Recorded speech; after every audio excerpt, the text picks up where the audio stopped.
छात्रगण, उनके साथ पधारे हुए उनके पेरेंट्स, मैं सभी का स्वागत करता हूं। छात्रों का स्वागत करता हूं। उससे भी बड़ी बात, छात्रों के पेरेंट्स का स्वागत करता हूं। और दोनों से बड़ी बात, बहुत बड़ी बात, कि मैं आप दोनों जो पधारे हैं, दोनों जिन सपनों को लेकर के आए हैं, उन सपनों का मैं स्वागत करता हूं, सपनों का अभिनंदन।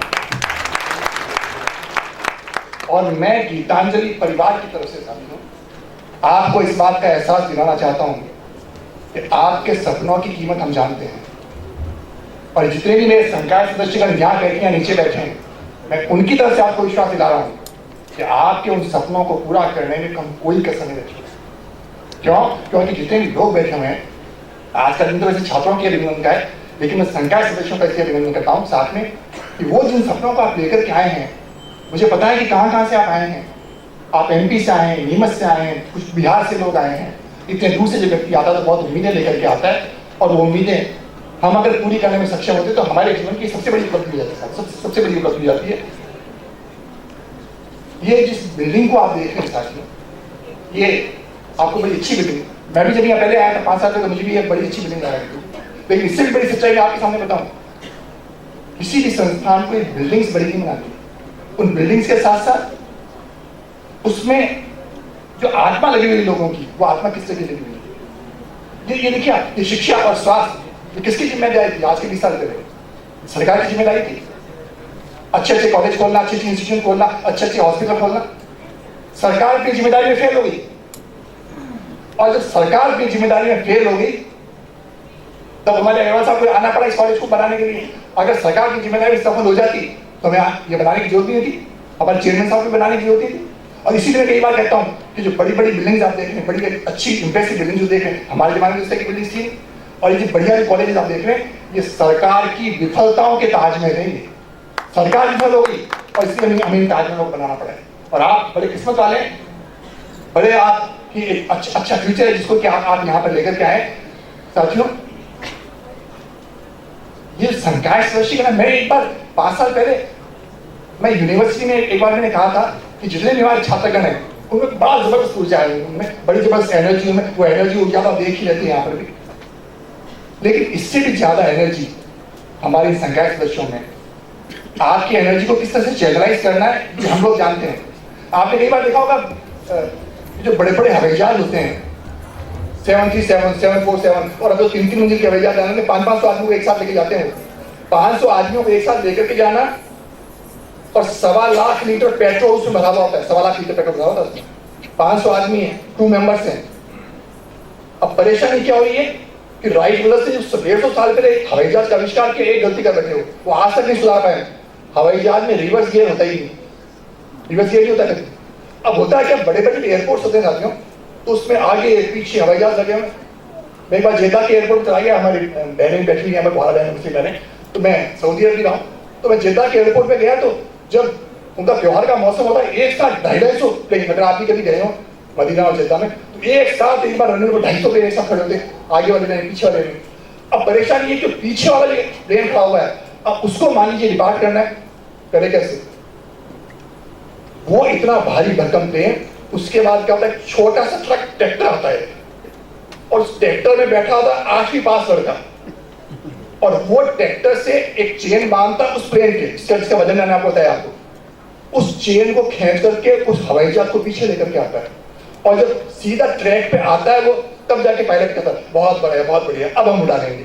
तो वो जो छोटे से ट्रैक्टर वाले की जो भूमिका है ना, ये भूमिका हमारी संकाय सदस्यों की, और हम अपनी इस भूमिका को बहुत अच्छी तरह जानते हैं साथियों। और दूसरी बात मैं एक बात और बताऊं आपको, आपने कई बार बड़े बड़े अखबारों में एक विज्ञापन से देखा होगा, इस कॉलेज में 95% वाले लड़के आ गए, 96% वाले लड़के आ गए, 97% वाले लड़के आ गए। मैंने कई बार अखबार वालों से कहा, कई बार संस्थाओं से भी कहा कि भाई ये तो आप विज्ञापन बहुत बढ़िया करते हो कि 95% वाला एडमिशन हो गया, 96% वाला हो गया, 97% वाला हो गया। 3 साल और 4 साल बाद वो लड़का कितने परसेंटेज लेकर के निकल रहा है, उससे भी ज्यादा महत्वपूर्ण है। और मैं समय बता रहा हूँ, वो जो 95% वाला लड़का होता है, दिल्ली यूनिवर्सिटी के 4 साल के बाद और 3 साल के बाद वो 55% वाला निकलता है, 58% वाला निकलता है। और मैं इस संस्थान की तरफ से आपको विश्वास दिलाता हूँ, जितने परसेंटेज आप लेकर के आप आए हैं, जब आप यहाँ से निकलेंगे 4 साल बाद, उस परसेंटेज में हम किसी तरह की कमी नहीं होने देंगे, बशर्ते कि आप अपना भी थोड़ा सा योगदान दें और आप अपनी भूमिका को निभाएं। और इसका सबसे बड़ा उदाहरण साथियों, मेरे बेटे ने भी इंजीनियरिंग यहीं से किया है। मैं चाहता हूँ कहीं भी देश में विदेश में, मेरी बड़ी बेटी विदेश में, मैं उसको करवा सकता था, लेकिन मेरे बेटे ने कहा, मैंने सोचा कि नहीं, बहुत बढ़िया इंस्टीट्यूशन, उसको यहीं से करवा दें। साथियों एक बात मैं आपसे कहूँ साथियों, पूरी तरह से आप अच्छी तरह से जिंदगी को निकालना। यहाँ पर 4 साल का पीरियड है। 4 साल के बाद आपसे दुनिया ये नहीं पूछेगी कि आपने कैंटीन में कितना समय गुजारा। 4 साल बाद दुनिया आपसे ये नहीं पूछेगी आपने गर्लफ्रेंड के साथ कितना एंजॉय किया। 4 साल के बाद दुनिया आपसे आपकी औकात पूछेगी, आपकी हैसियत पूछेगी। और उस औकात और हैसियत की पहली सीढ़ी है कि आप कितनी गंभीरता के साथ 4 सालों को निकालते हैं। और अगर वो 4 साल अगर आपने गंभीरता के साथ नहीं निकाले तो फिर यकीन मान के चलिए कि आपकी औकात और हैसियत फिर जीरो हो जाएगी। और इससे कहते हैं कि कई बार जब आपका समय आए उस समय का पूरा उपयोग कीजिए, और जब पूरा उपयोग नहीं करते तो समस्या आपकी गंभीर हो जाती है। और इससे जरूरी है कि आपको खुद पर काम करना पड़ेगा सब। और जब आदमी खुद पर काम नहीं करता, मैंने बड़े बड़े इंडस्ट्रियलिस्ट और एग्जीक्यूटिव जिनकी पगार 100 करोड़ रुपया है, 100 करोड़, काम करना छोड़ दिया ओवरनाइट। रात को मालिक ने कह दिया चले जाओ, चले गए। वो यही नहीं होता, हर जगह होता है। रात को मालिक कहता है, बड़े बड़े साइरस मिस्त्री 150 करोड़ का पैकेज, विशाल सिक्का 100 करोड़ का पैकेज, चंदा कोचर 80 करोड़ का पैकेज।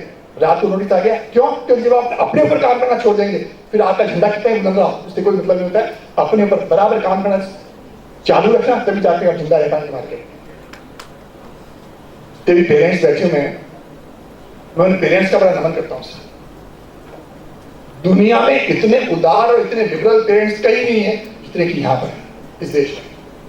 21 साल तक लड़के को सहेज के रखना, उसकी फीस जमा करवाना, उसके मोबाइल के बिलों का पेमेंट करना, दुनिया में कहीं नहीं मिलेगा। वो जो है 20-21 साल का लड़का होता है,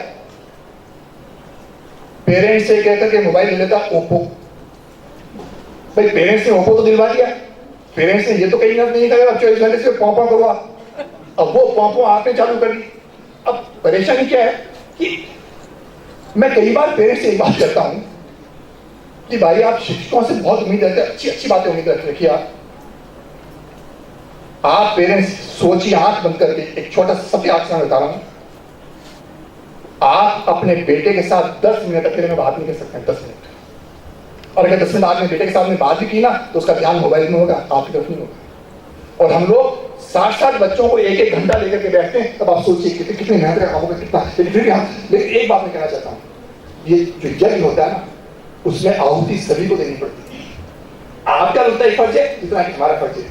कभी अपने बेटे के मोबाइल में झांक करके भी देखिए कि क्या देख रहा है। कभी अपने बेटे से बात करके देखिए कि आपके कितना निष्ठावान है। हमारी जिम्मेदारी पूरी करी है, और इसी में आपके सामने आ गया है कि अपनी जिम्मेदारी को आप निभाइए।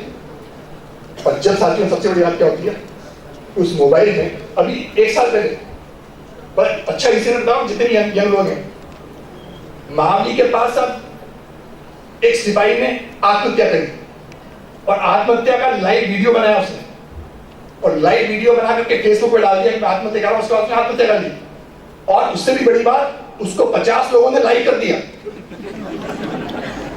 आप सोचिए, मोबाइल में किस तरह की जिंदगी को जी रहे हैं, दिमाग लगा ही नहीं रहे, कुछ भी दिमाग नहीं लगा रहे। और उस 50 में से 6 लोगों को पुलिस ने आइडेंटिफाई किया, और आत्महत्या के लिए उकसाने वाला मामला दर्ज कर लिया उस पर। तो इसके साथियों सबसे बड़ी बात यह है कि अपना हुनर जो उसको तराशने की कोशिश कीजिए। मेरे बड़े पसंदीदा शायर हैं मुनव्वर राणा साहब, बहनों को भी याद होगा उनको एक बार ही कहा गया, राणा साहब को, क्या बहुत बढ़िया शायर हैं, बहुत बढ़िया बोलते हैं, इतनी तपस्या आपने की है, कैसे की है? पेरेंट्स भी बैठे हुए हैं और बच्चे भी बैठे हुए हैं। मुनव्वर राणा साहब ने एक शेर का, जो मेरा पसंदीदा शेर है, पहली लाइन उस नई पीढ़ी के लिए और दूसरी लाइन उस पीढ़ी के लिए जो पेरेंट्स हैं, उन्होंने कहा कि खुद चलकर नहीं ये तर्जे सुखन आया है। तर्जे सुखन का मतलब जिनकी जिनके उर्दू जुबान है, वैसे पर्शियन का शब्द है। तर्जे सुखन मतलब है कम्युनिकेशन स्किल या शायरी की स्किल।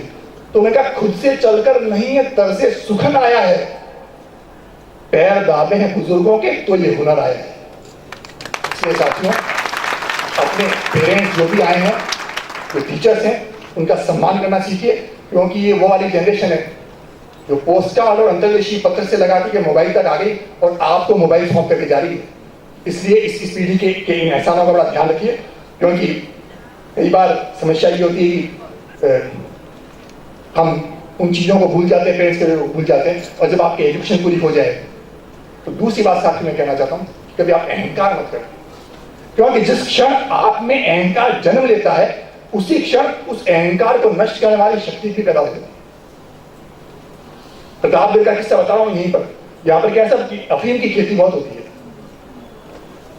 एक नारकोटिक्स डिपार्टमेंट का इंस्पेक्टर खेत को चेक करने चला गया और कि भाई अफीम की खेती हो रही है नहीं, कितनी हो रही है। वो बेचारा किसान था, पढ़ा लिखा था नहीं, वो खेत के किनारे पर खड़ा होता। उसने कहा समझ चेकिंग करने आए हो क्या? तो क्या? तो क्या अच्छा ठीक है चेकिंग तो करो सर, लेकिन खेत के उस कोने में मत जाना। उसने इशारा किया उस कोने में मत जाना। तो नारकोटिक्स इंस्पेक्टर ने कहा तू जानता नहीं मैं क्लास 1 ऑफिसर हूँ गवर्नमेंट ऑफ इंडिया का, ये मेरा लोगो लगा हुआ है, तू मेरे को चेक नहीं कर सकता, मैं जहां मेरी मर्जी वहां जाऊंगा। उसने कभी ऐसा नारकोटिक्स का लेवल देखा ही नहीं था। उसने कहा बहुत बड़े आदमी आप चेक कर लो। जाते जाते फिर उसने सोचा कि उस कोने की तरफ मैं जाऊं कि वास्तव में हो क्या रहा है। उस कोने की तरफ गया साथियों, तो एक पागल सांड खड़ा था और उसको देखते ही पागल सांड ने 3-4 बार उसको उठाया, पटका, एक हड्डी टूटी, खून आ गए उसके। रोता रोता उस किसान के पास आया। वो किसान ने कहा क्या हुआ? उसने कहा भाई को तुमने बताया था तो वहां गया तो पागल सांड खड़ा था। अब उस किसान का जवाब सुनिए। उसने कहा अरे सर ये आपने अपना लोगो बताया नहीं कि मैं क्लास 1 ऑफिसर हूं, सांड को बता दें थोड़ा सा। तो साथियों सबसे बड़ी समस्या क्या होती है कि आप जब पढ़ने लिखने के बाद में जब आप अहंकार आपका आ जाता है, वो अहंकार कभी किसी को नहीं रहने देता।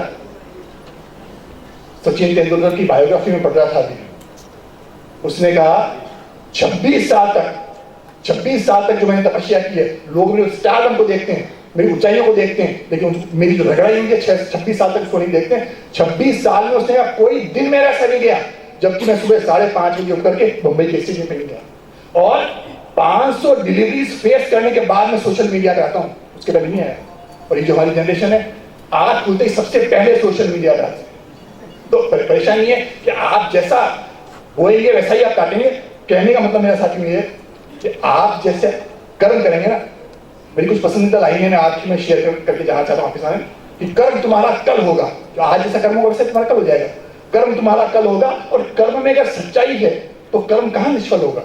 कर्म में अगर सच्चाई है तो कर्म कहां निष्फल होगा? और हर संकट का हल होगा, आज नहीं तो कल होगा। और लोहा जितना तपता है उतना ही ताकत पाता है, और सोने को जितनी आग लगे वो उतना प्रखर निखरता है, और हीरे पर जितनी धार लगे वो उतना खूब चमकता है। और सूरज जैसा बनना है तो सूरज जैसा जलना होगा, और नदियों से आदर पाना है तो पर्वत छोड़ निकलना होगा।